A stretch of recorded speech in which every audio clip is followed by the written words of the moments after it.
Langsung orangnya. Boleh Pak yang jauh sini mendekat biar bisa tahu apa yang akan disampaikan.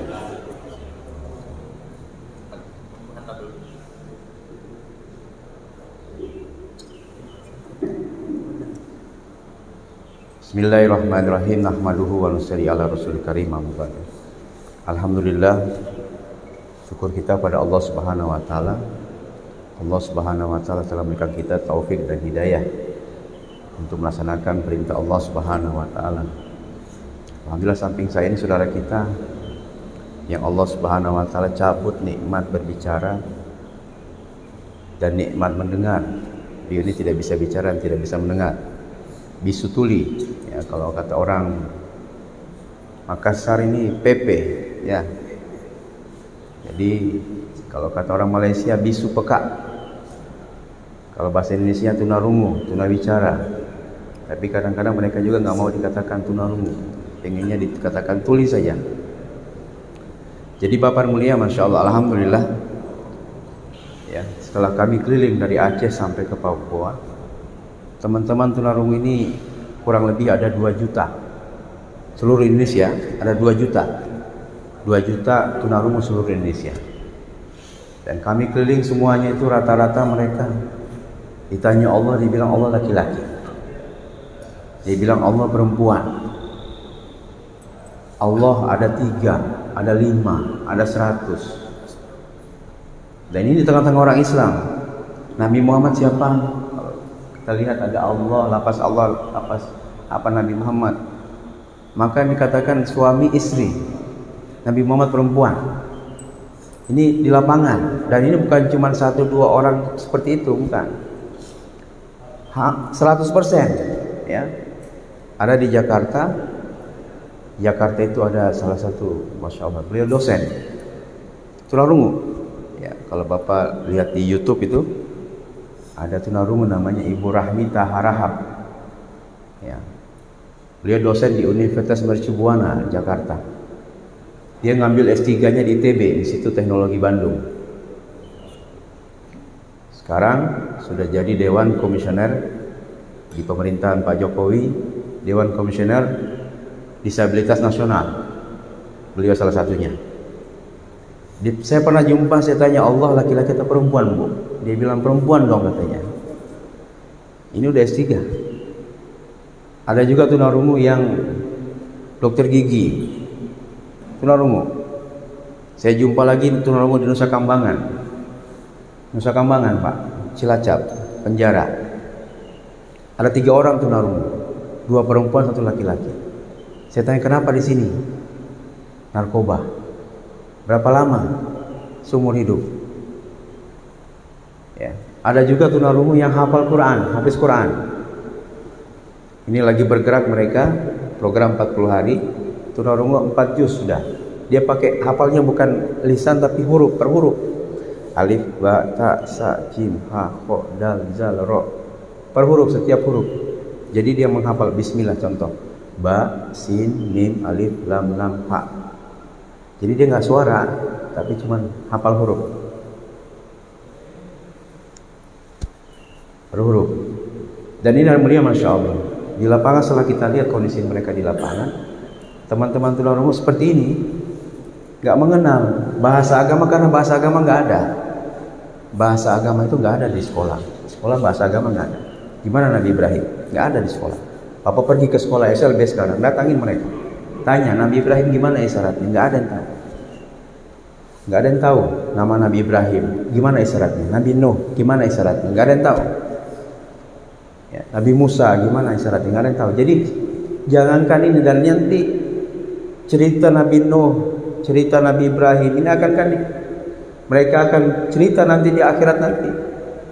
Al-Quran ceritakan seperti ini Nabi Nuh, dan ini tidak ada di mereka. Ya, mereka sendiri belum tahu cerita Nabi Nuh seperti apa. Nabi itu apa, Muhammad itu apa, mereka nggak tahu. Saya di Magetan, ini Magetan. Kalau ini Makassar. Makassar, ini Magetan, Manado, Medan, Padang, apalagi Aceh, apalagi. Nah, jadi kemarin saya ke Magetan. Jawa Timur. Saya kumpulkan teman-teman tunarungu di sekolah. Allah ada berapa? Jawabnya macam-macam, 3, 5, 100 macam-macam. Allah laki-laki atau perempuan? Dia bilang laki-laki, dia bilang perempuan. Kata pak gurunya, ini saya sudah ajari. Pak guru, gimana cara ngajarnya? Saya tulis, Allah Tuhan kita, Nabi Muhammad Nabi kita, Allah Maha Besar. Pak guru, mereka nggak tahu Tuhan itu apa, Allah itu apa, Nabi itu apa, Muhammad itu apa. Apalagi Allah Maha Besar. Coba pak guru ya, saya tanya sama mereka, Allah Maha Besar, coba sebesar apa? Sebesar mobil, sebesar rumah, sebesar bumi, ya macam-macam jawabnya otak mereka. Karena mohon maaf, saya bukan menyalahkan program yang sudah dibuat oleh pemerintah, bukan. Ini ternyata di lapangan salah itu. Ya bisa, tapi sumber daya manusia berkurang. Nah, sedangkan itu mereka di sekolah-sekolah itu cuma ditulis aja. Allah apa? Allah, Tuhan kita adalah Allah. Tuhan kita adalah Allah. Nah, nggak dijelaskan. Hanya sekedar begitu saja. Nabi Muhammad, sudah. Kamu harus tahu ini Nabi Muhammad. Begitu aja, nggak ada cerita, nggak ada kisah gimana cerita Allah. Nah, saya gambarkan dengan bahasa isyarat. Kalau dikatakan tadi Allah Maha Besar, ini kalau pakai oral, program ini, kalau di sekolah itu oral sama tulisan.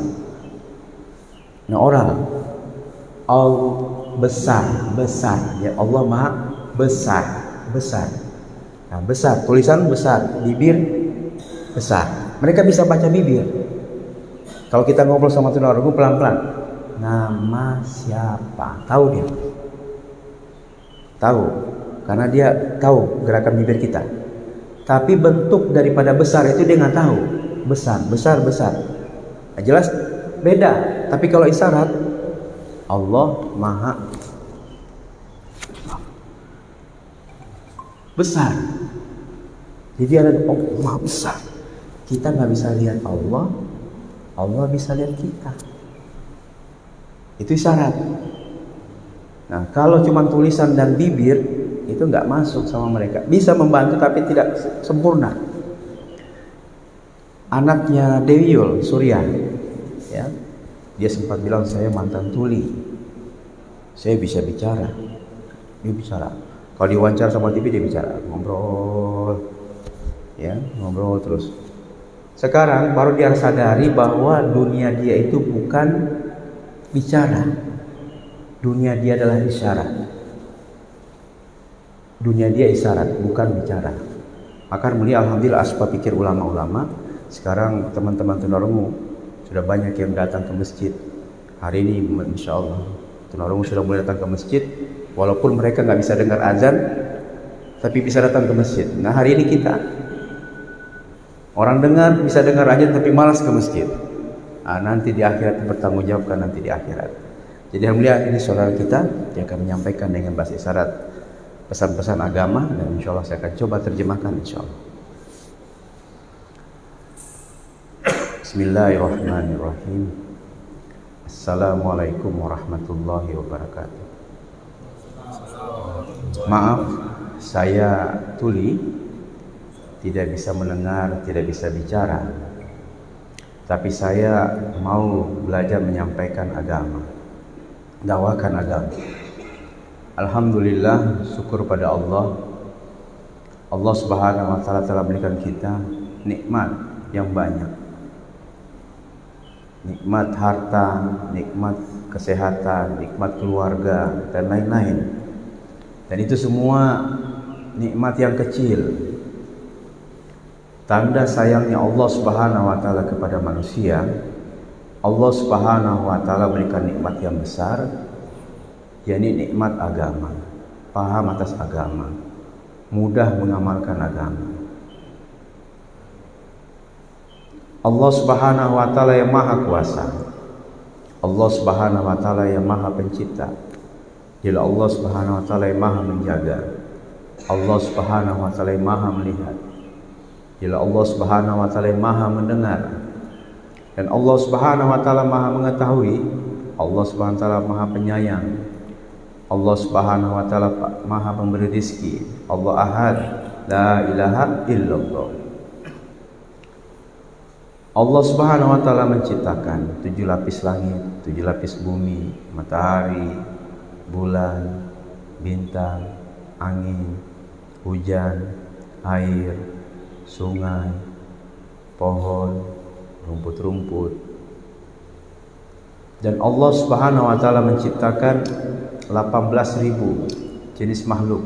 Ada hewan, ada onta, ada kucing, ada anjing, ada kambing, ada sapi, ada gajah, ada burung, ikan, ayam, bebek, ular, monyet. Itu semua siapa yang beri makan? Apakah bapak-bapak bisa beri makan? Enggak akan bisa. Allah Subhanahu wa taala yang memberi makan. Dialah Allah Subhanahu wa taala yang Maha memberi rezeki. Allah Subhanahu wa taala yang Maha kuasa. Dan Allah Ahad, la ilaha illallah. Orang yang taat pada Allah, ikut contoh Nabi sallallahu alaihi wasallam, maka hidup di dunia dia sukses, mati masuk kubur dia sukses, di akhirat dia sukses, pasti masuk surga. Tetapi orang yang ingkar pada Allah, tidak taat pada Allah, tidak ikut contoh Nabi sallallahu alaihi wasallam, maka hidup di dunia dia akan gagal, mati masuk kubur dia akan gagal, di akhirat dia akan gagal, maka akan diseret ke dalam neraka yang susahnya selama-lamanya. Allah Subhanahu wa taala yang Maha kuasa, makhluk ini tidak kuasa. Dunia ini sebentar saja, akhirat selama-lamanya. Allah Ahad, la ilaha illallah. Hadis Nabi sallallahu alaihi wasallam, keuntungan daripada iman. Dari sahabat meriwayatkan Nabi sallallahu alaihi wasallam bersabda, iman itu ada 70 cabang lebih. Yang tertinggi adalah la ilaha illallah. Yang paling rendah menyingkirkan duri dari jalan dan malu sebagian daripada iman. Dari sahabat meriwayatkan Nabi sallallahu alaihi wasallam bersabda, orang yang dekat mati dia ucap la ilaha illallah pasti masuk surga. Beliau cerita Nabi sallallahu alaihi wasallam lagi berjalan melihat ada pohon, dan Nabi SAW beristirahat di bawah pohon tersebut. Beliau menggantungkan pedangnya. Nabi istirahat, ada orang kafir datang, dia melihat Rasulullah SAW, maka dia berpikir ini kesempatan saya akan membunuh Nabi SAW. Maka orang kafir tadi perlahan-lahan dia datangi, dia lihat ada pedang di pohon, diambil pedangnya, dihunuskan di leher Nabi SAW. Maka Nabi terbangun. Orang kafir itu berkata, siapa akan membantu kamu? Maka Nabi SAW menjawab, Allah, Allah, Allah. Maka orang kafir tadi gemetar, pedangnya jatuh. Maka pedang diambil oleh Rasulullah SAW, dihunuskan kepada orang kafir. Bertanya lagi, siapa yang akan membantu kamu? Maka orang kafir tadi ketakutan, meminta maaf kepada Nabi SAW. Maka Nabi SAW menyalurkan kembali pedangnya. Orang kafir tersebut masuk Islam. Ucap syahadat, asyhadu an la ilaha illallah wa asyhadu anna Muhammadar Rasulullah. Cerita selanjutnya, saat kaum muslimin berperang dengan kaum kufar. Mereka berperang. Setiap berperang ini kaum muslimin kalah terus. Setiap mereka berperang kaum muslimin kalah terus. Kalah terus. Maka pimpinan rombongan kaum muslimin berpikir, kenapa kita kalah terus? Apa kita minta tambah pasukan? Pimpinan rombongan mengirim surat ke Amirul Mukminin di Madinah, Sayyidina Umar radhiyallahu anhu. Maka Sayyidina Umar membaca surat. minta tambah pasukan. Kata Sayyidina Umar, tidak, saya akan kirim 2 orang saja, 2 orang ahli Badar, melihat amal apa yang kurang. Setelah dilihat pasukan tersebut, ternyata mereka siwak, tidak bersiwak. Maka seluruh pasukan diperintahkan untuk bersiwak.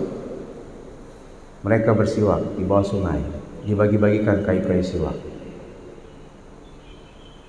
Maka semua bersiwak, pasukannya bersiwak. Maka orang kafir ini melihat, ini orang Islam sedang menajam ke gigi mereka. Kalau kita perang dengan mereka, kita akan dimakan sama mereka. Maka Allah berikan rasa takut kepada orang kafir.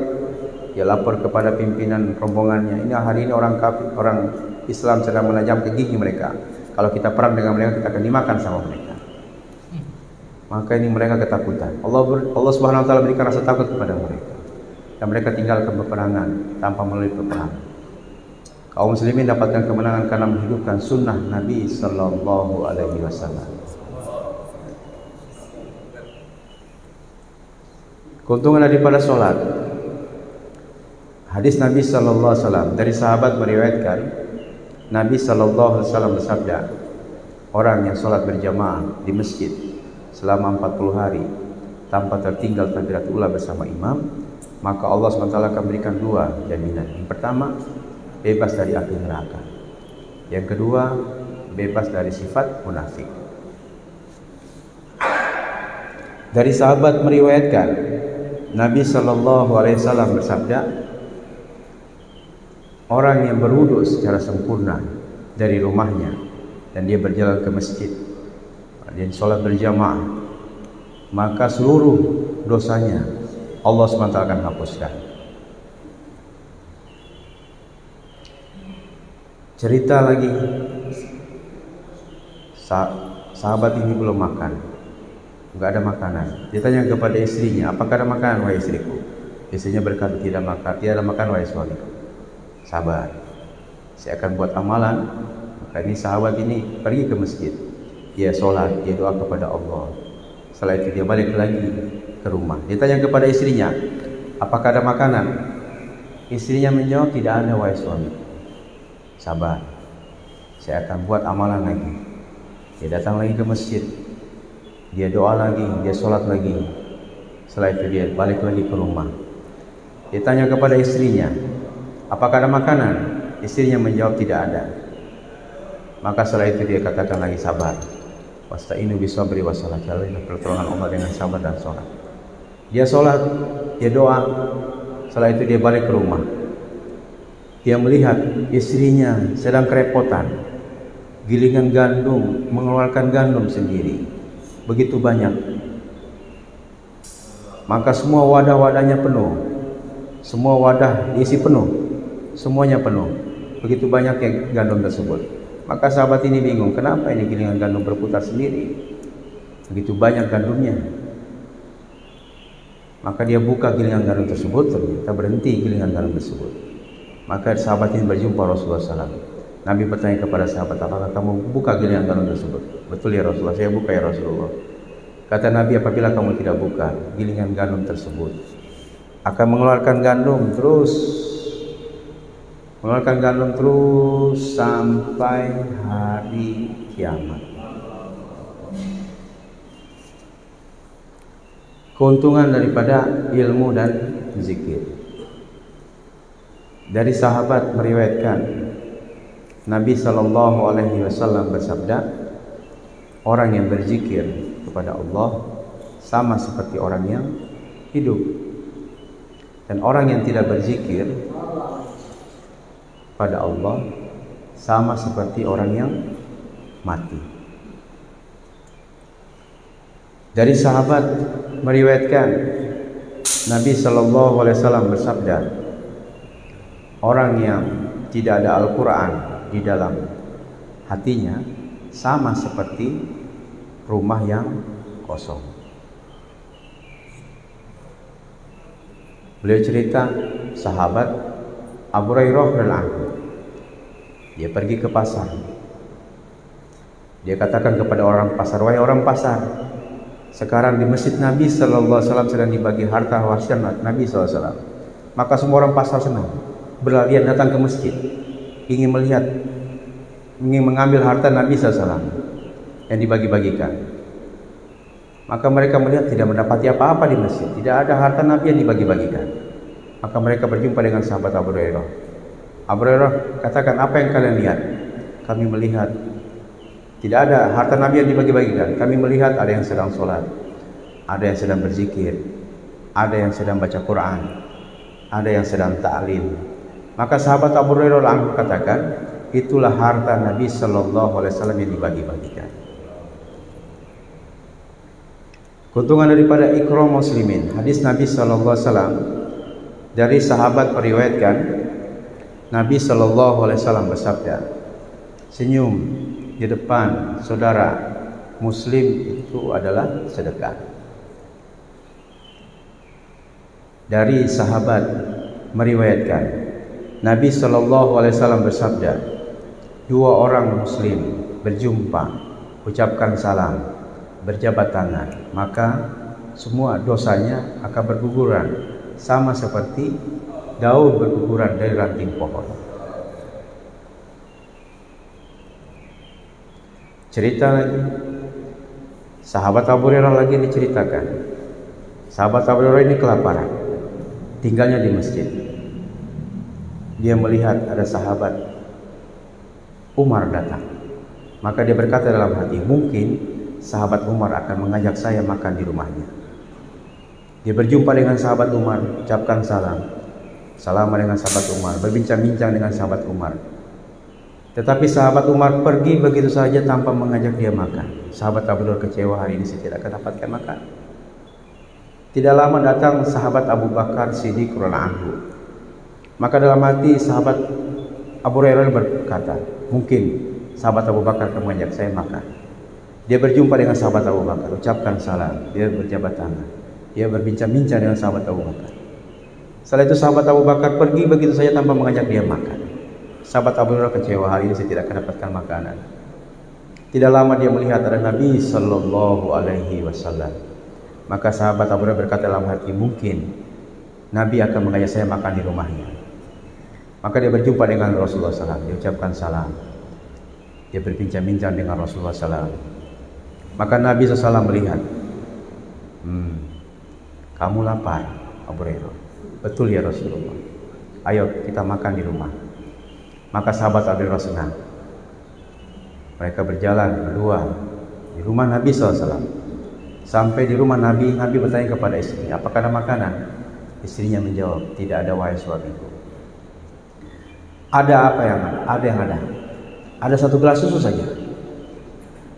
Sini ambil satu gelas susu tersebut. Maka diambil satu gelas susu tersebut. Wahai Abu Hurairah, di masjid ada lagi 70 orang. Ayo kita minum susu bersama-sama. Sahabat Abu Hurairah pergi ke masjid. Dia datangi 70 orang tersebut. Tapi sahabat Abu Hurairah berpikir, ini minum 70 orang, sedangkan gelasnya susunya cuma satu gelas saja. Saya tidak akan kebagian nantinya. Tapi karena perintah Nabi, dia taat saja. Panggil satu persatu, semuanya diberi minum. Satu persatu diberi minum, semuanya diberi minum sampai mereka puas. Sampai mereka puas satu persatu, sampai mereka selesai 70 orang tersebut. Mereka kembali ke masjid yang 70 orang. Tinggal Nabi SAW dengan sahabat Abu Hurairah. Maka Nabi katakan kepada Abu Hurairah, wahai Abu Hurairah, kamu minum dulu. Saya Rasulullah. Maka dia minum. Dia minum sedikit, takut kehabisan. Cukup ya Rasulullah. Kata Nabi, minum lagi, minum lagi. Maka sahabat Abu Hurairah minum lagi. Minum dikit, takut kehabisan. Cukup ya Rasulullah. Kata Nabi, minum lagi, minum lagi. Maka sahabat Abu Hurairah minum lagi, minum lagi, minum lagi, terus sampai puas, sampai kenyang. Cukup ya Rasulullah, saya sudah kenyang ya Rasulullah. Cukup ya Rasulullah. Maka terakhir Nabi SAW mengambil susu tersebut. Beliau minum, minum sampai habis. Inilah keberkahan yang Allah Subhanahu wa taala berikan kepada baginda Nabi Sallallahu Alaihi Wasallam. Keuntungan daripada ikhlas. Hadis Nabi Sallallahu Alaihi Wasallam dari sahabat meriwayatkan, Nabi Sallallahu Alaihi Wasallam bersabda, Allah Subhanahu Wa Taala tidak melihat wajah dan hartamu, tetapi Allah tapi Allah Subhanahu wa taala melihat hati dan amal. Dari sahabat meriwayatkan Nabi sallallahu alaihi wasallam bersabda,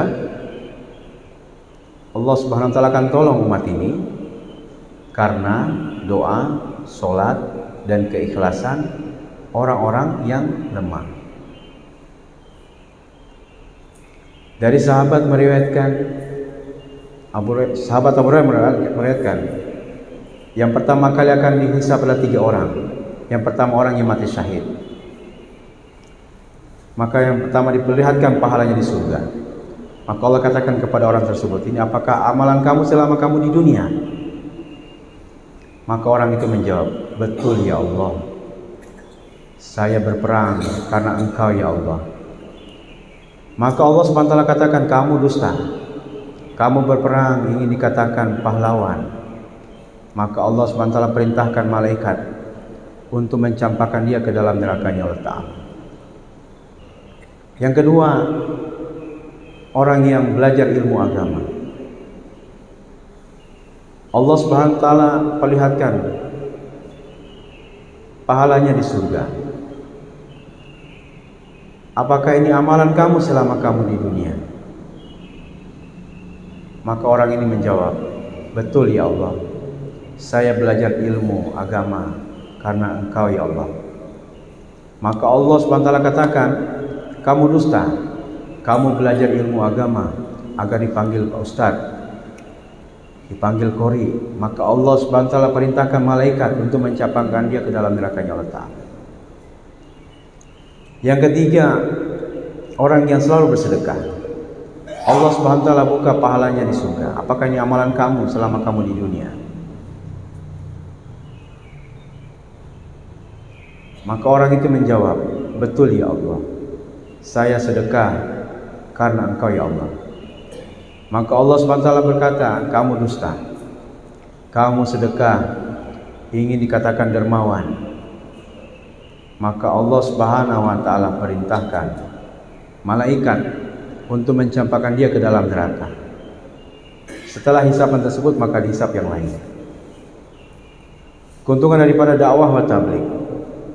Dari sahabat meriwayatkan Nabi sallallahu alaihi wasallam bersabda, sepagi atau sepetang kita keluar jalan Allah, maka lebih baik daripada mendapatkan dunia beserta isinya. Dari sahabat meriwayatkan Nabi sallallahu alaihi wasallam bersabda, orang yang sakit kepala saat keluar jalan Allah dan dia berharap pahala, maka dosa yang dahulu Allah SWT akan hapuskan. Beliau cerita Rasulullah SAW bersama para sahabat melihat orang kafir Yahudi mati, dibawa ke penguburan. Maka Nabi SAW menangis. Sahabat bertanya, wahai Rasulullah, kenapa engkau menangis wahai Rasulullah? Nabi SAW bersabda, saya belum pernah ketemu dia dan dakwah kepada dia, dan nanti dia akan disiksa, mati dalam kubur, nanti dia akan gak bisa menjawab pertanyaan munkar dan nakir, dan dia akan disiksa di dalam kubur, dan dia akan masuk neraka selamanya.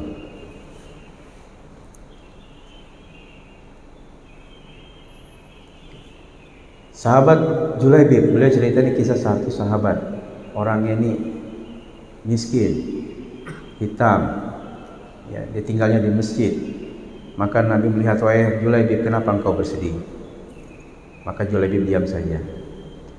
Maka Nabi bertanya, apakah kamu mau menikah? Mau ya Rasulullah. Di sana ada wanita cantik. Kamu mau menikah? Mau ya Rasulullah. Saya perintahkan kepada kamu untuk menikah dengan dia. Maka sahabat Julaibib senang. Dia datangi, pergi ke rumah tersebut. Dia ketuk rumahnya, ucapkan salam. Dia buka pintunya, waalaikumsalam. Bapaknya keluar, ada apa wahai Julaibib? Saya diperintahkan oleh Rasulullah SAW untuk menikah dengan putri Anda. maka bapaknya senang. Wah, Nabi SAW akan menikah dengan anak saya. Bukan, saya yang diperintahkan untuk menikah dengan putri Anda. Wah, kamu ini gak pantas menikah dengan putri saya. Sana pergi.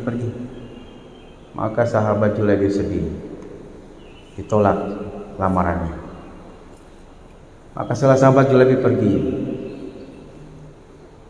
anak perempuannya mendengar pembicaraan ayahnya dengan sahabat Julaibib. Wahai ayah, siapa yang datang ayah? Itu Julaibib. Mau apa dia? Dia mau menikah dengan kamu. Siapa yang perintah? Rasulullah SAW. Kalau kita tolak, nanti Allah akan murka kepada kita.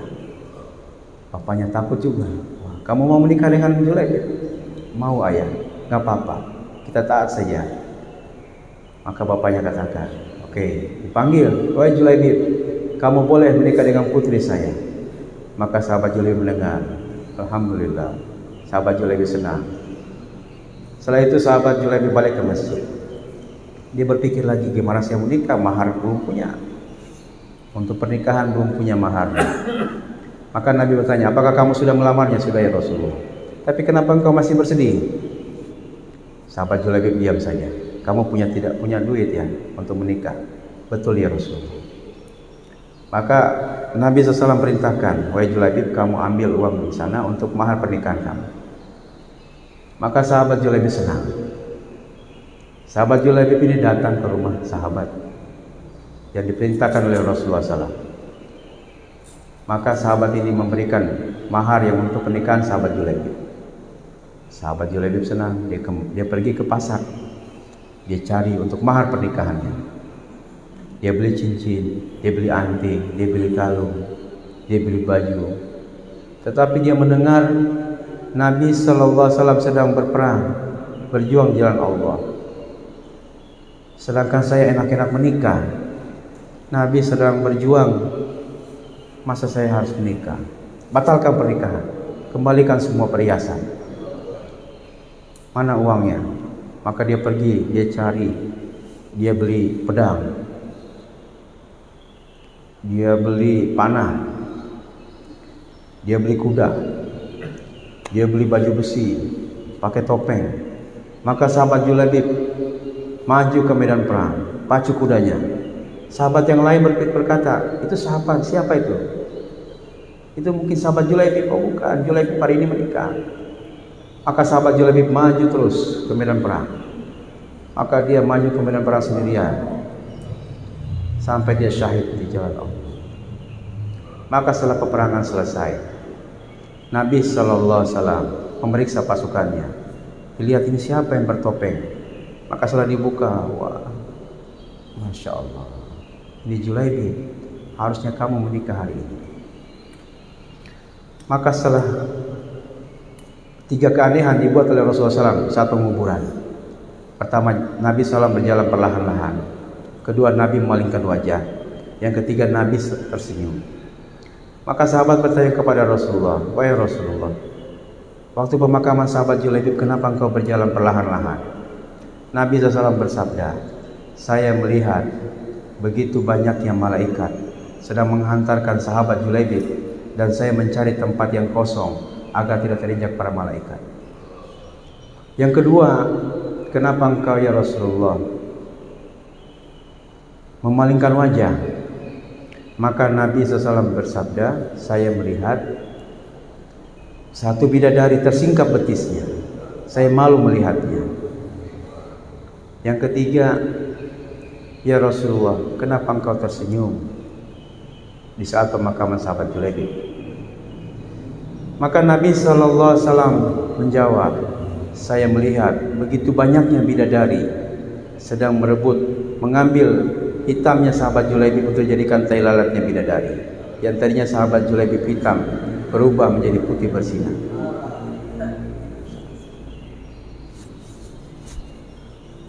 Alhamdulillah, siapa keluar jalan Allah Subhanahu wa taala, dakwakan agama Allah. Sedia insyaallah. Masyaallah. Alhamdulillah. Jadi Bapak yang mulia, inilah mereka. Ya, masih banyak lagi hadis yang dihafal. Cuman kita juga batasi waktunya. Jadi teman-teman kita itu tunarungu mereka bisa Pak dilatih. Ada yang sudah hafal Quran seperti ini hadis-hadis Nabi, ada yang cerita Rasulullah, macam-macam. Asalkan kita bawa mereka dalam kerja dakwah ini. Ya. Saya pernah bawa teman saya tunarungu, namanya Anwar dari Bogor.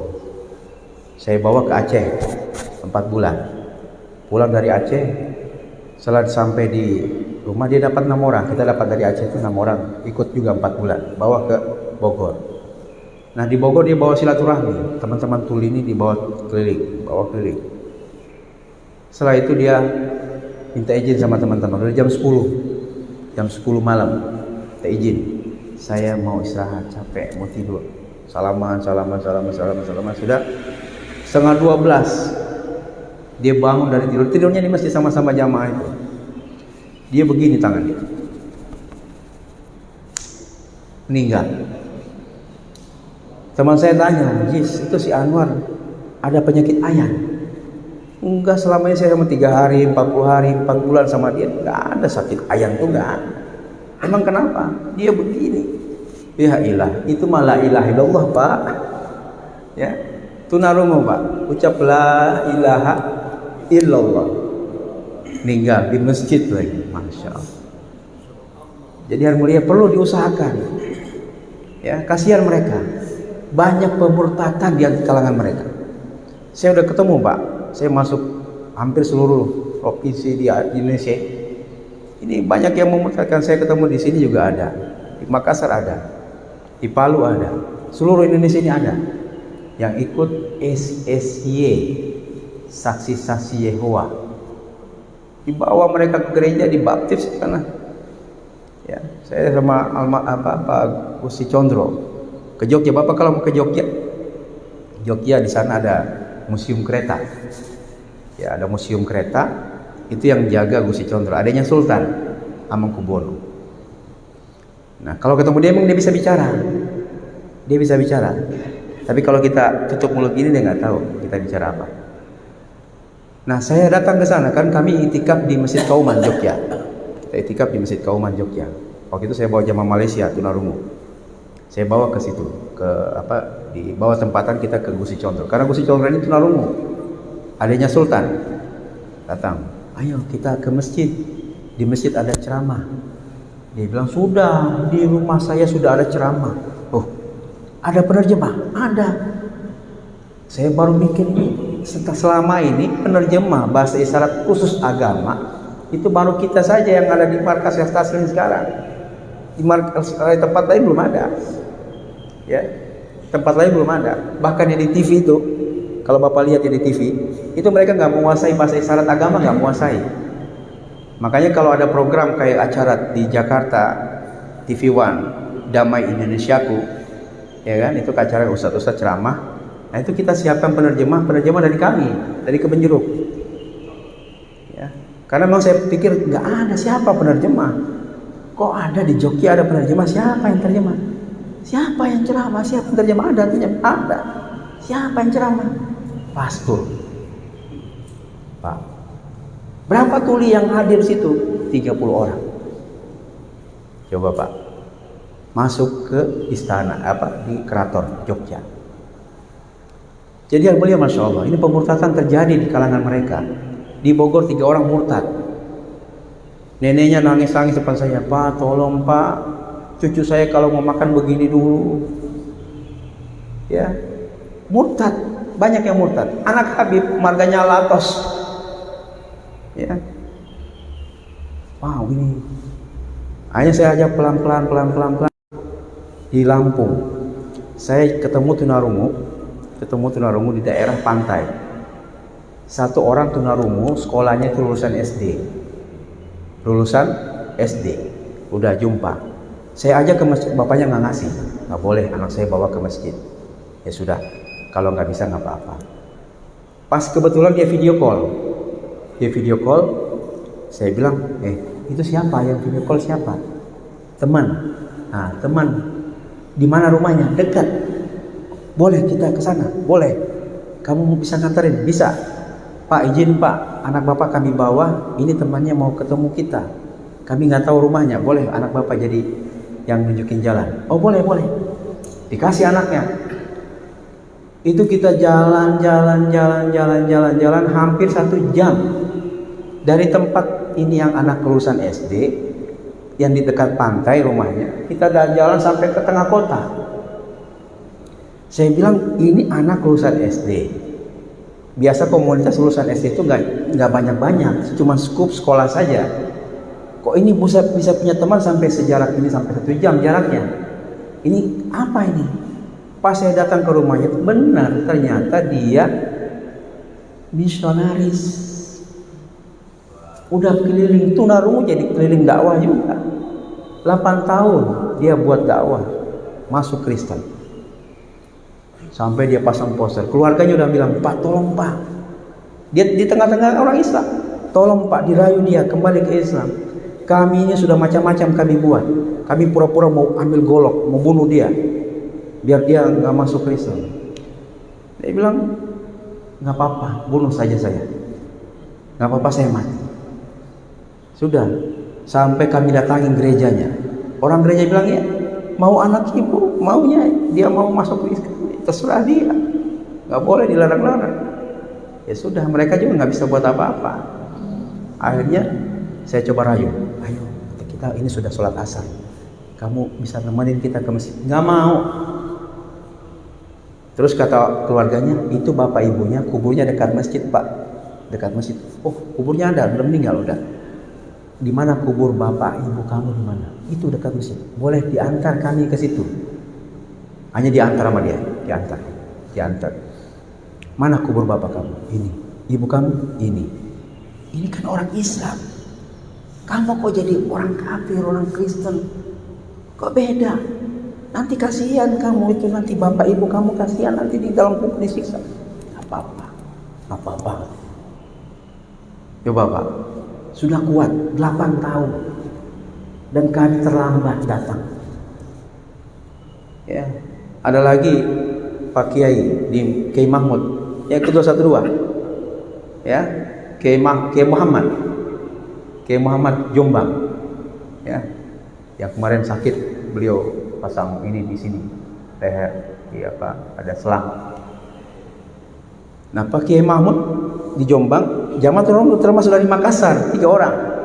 Jadi dari Aceh 6 kami kirim, gabung sama jamaah Aceh itu ada 3 orang dari Makassar, ikut gabung sama jamaah itu, gerak di Jombang, masuk ke Jombang, Jawa Timur.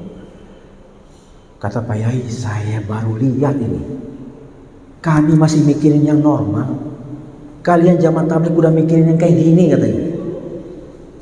Di sini ada haul, nanti kalian datang, semua nanti ada ulama-ulama hadir, orang pemerintahan semua hadir di sini, kalian datang sini. Jamaahnya sudah jauh dijemput, suruh ikut haul itu, suruh bayang seperti satu persatu, 9 orang. Dari Aceh 6 orang, dari Makassar 3 orang, semua suruh bayang seperti ini.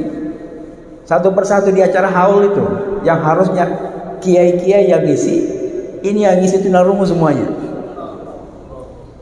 Bayang mereka di depan ulama-ulama. Sudah terakhir yang mantan misionaris, yang terjemah, beliau menerjemah, dia ambil mic. Bapak-bapak, Pak Ustadz, saya ini mantan misionaris, saya banyak memurtadkan mereka. Ini salah siapa? Langsung Kiai Muhammad ambil mic. Ini salah kita semua. Mulai saat ini jangan lagi nolak-nolak jamaah tabligh. Ini ulama pada tidur semuanya. Jadi hari mulia, masya Allah. Ulama sekarang masya Allah berpikir risau keadaan umat hari ini. Ya, alhamdulillah. Pas berpikir ulama mereka mau datang ke masjid. Ya, maka alhamdulillah kemarin juga saya di Bandung jumpa tunarungu yang jago lukis Pak, pelukis, pintar, wajahnya kayak John Lennon, kacamatanya, rambutnya, dia ini. Saya ajak, ayo kita sama-sama, kita ke saya tanya Allah berapa? Dia bilang Allah 3.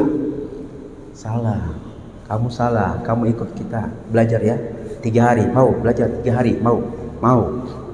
Udah ikut kami 3 hari. Dan di masjid sama seperti ini. Awalnya nggak tahu, nggak bisa apa-apa. Awalnya nggak bisa apa-apa. Kami kasih muzakarah seperti ta'lim gitu. Allah Maha Kuasa, Allah satu. Coba kamu buat, dibuat sama dia. Allah Maha Kuasa, Allah dua. Jari dia begini. Saya bilang masukkan jari kamu. Begini lagi keluar. Masukin jari kamu. Begini lagi keluar. Sampai saya pegang tangan dia, begini lagi yang keluar. Kaku. Tangan dia mengatakan Allah satu berat. Saya bilang sudah. Nanti kita coba lagi besok hari kedua. Kita coba lagi besok hari kedua. Pas hari kedua kita coba lagi. Saya kasih muzakarah lagi. Allah Maha Kuasa, Allah satu. Sekarang kamu buat. Dibuat sama dia. Allah Maha Kuasa. Satunya udah betul tapi begini tangan dia. Salah, ganti, ini jorok ini, ganti. Gini. Gini lagi.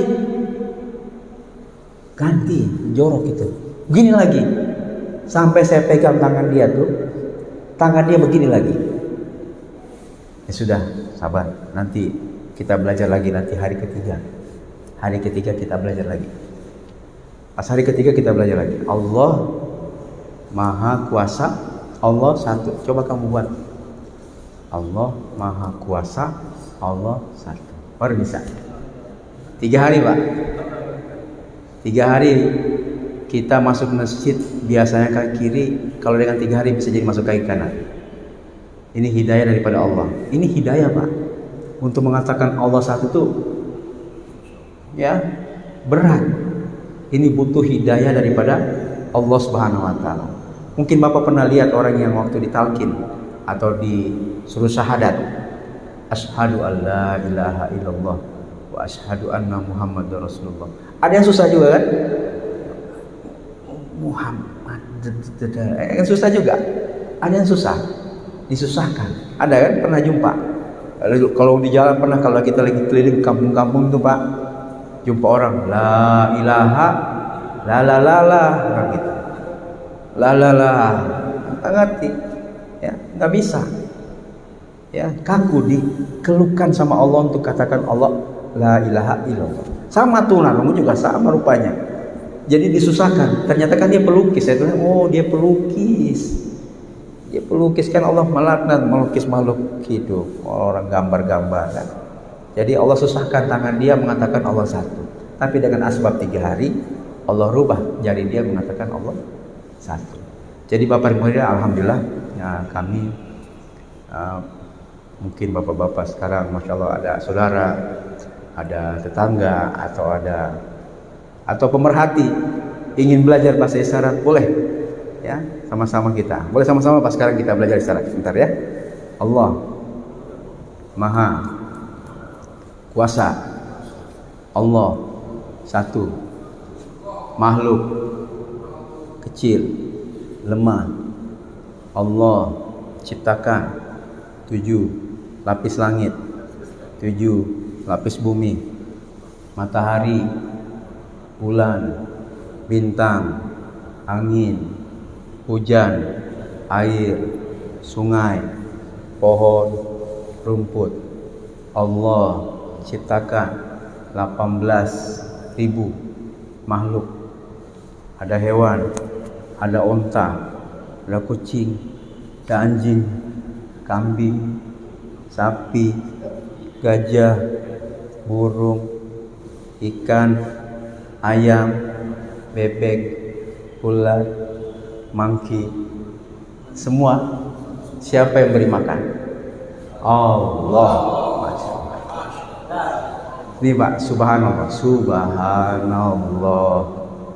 alhamdulillah, la ilaha illallah, Allahu akbar. Masya Allah, Masya Allah. Ya, boleh Pak, Insya Allah. Cukup dari kami, Insya Allah. Mungkin ada yang mau ditanyakan masalah mereka? Ada Pak? Dan alhamdulillah kami ini sudah habis masanya di sini. Kita akan balik ke ke Bogor, ke Jakarta. Dan insya Allah masih ada lagi jamaah di sini yang akan bergerak. Boleh Pak?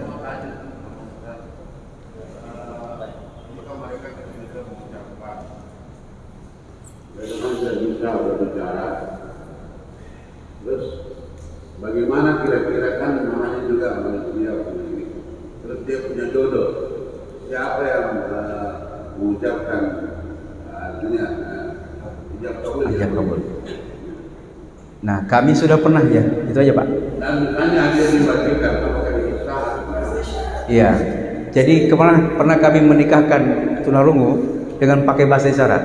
Saya nikahkan kamu, seperti itu, pakai isyarat. Dan dia langsung isyarat juga. Itu dengan pakai bahasa isyarat. Dan ini Pak, masya Allah, tunarungu juga bisa kita usahakan untuk bicara, tapi jangan menekan. Jangan menekan, karena kemampuan mereka ada yang bisa, ada yang nggak bisa.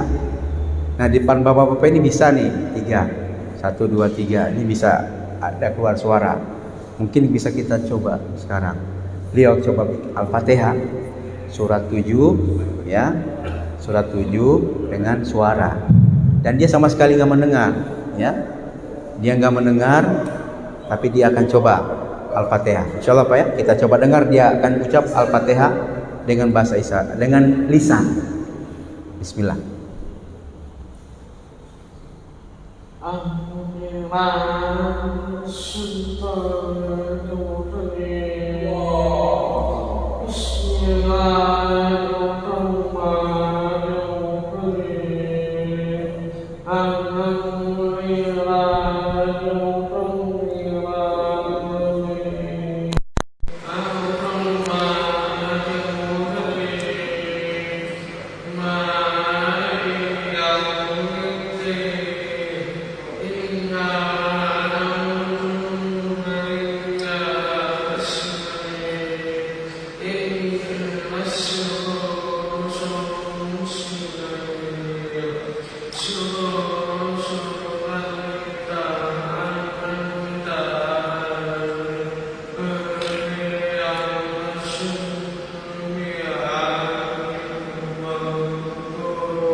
Bisa Pak, bisa. Ya, bisa. Tapi jangan memaksa. Kadang ada tunarungu yang nggak mau, nggak bisa. Jadi kita lihat, oh dia bisa, kalau bisa. Ya, insya Allah Pak ya. Ada lagi? Cukup? Insya Allah. Kita tutup dengan doa kifaratul majelis. Subhanakallahumma wa bihamdika asyhadu an la ilaha illa anta astaghfiruka wa atubu ilaik. Assalamualaikum warahmatullahi wabarakatuh.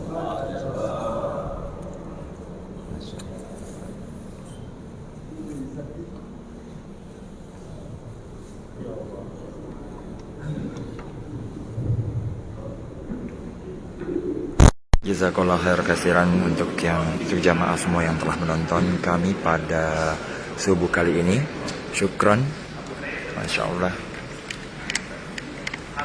Terima kasih banyak untuk seluruh jamaah yang telah hadir berkesempatan di dalam masjid maupun juga yang menonton siaran langsung. Masya Allah.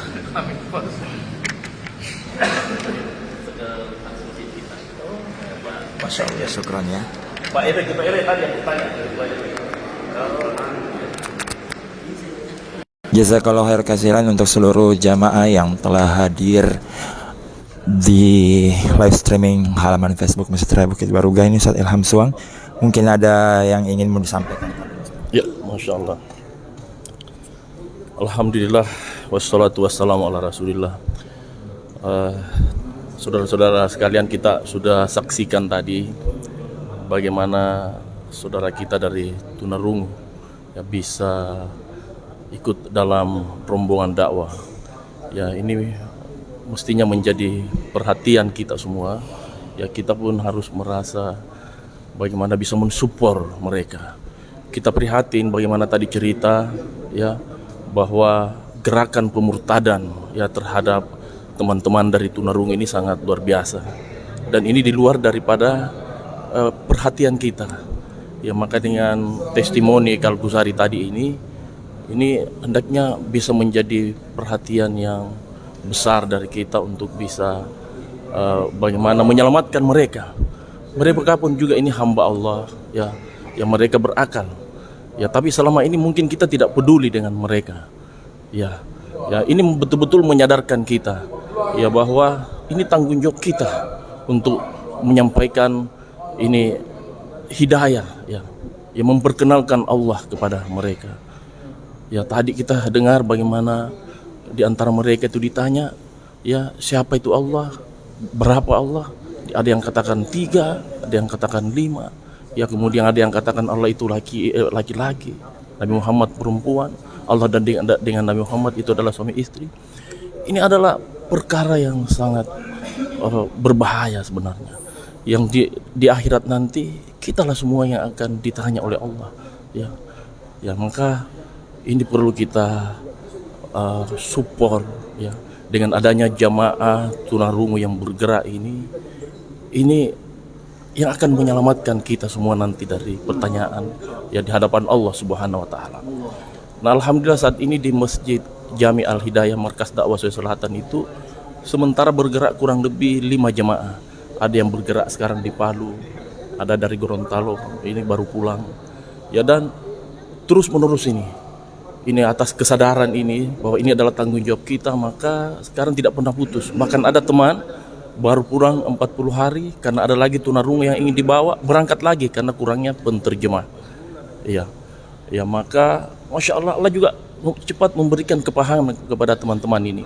Ya, dalam jangka 40 hari ini ada jamaah-jamaah yang mengiringi mereka ini sudah bisa berbahasa tunarungu. Ya, maka ya semoga kepedulian kita ini bisa menjadi asbab hidayah buat mereka-mereka. Ya.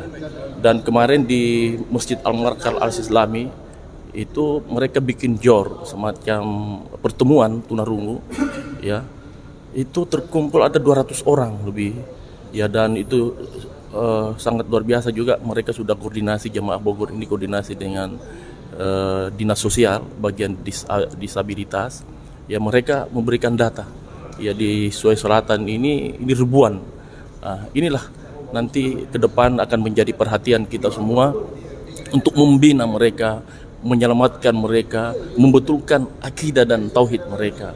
Karena rupanya sekolah-sekolah yang diselenggarakan oleh pemerintah SLB ini belum memberikan solusi terhadap mereka untuk problem tauhid ini.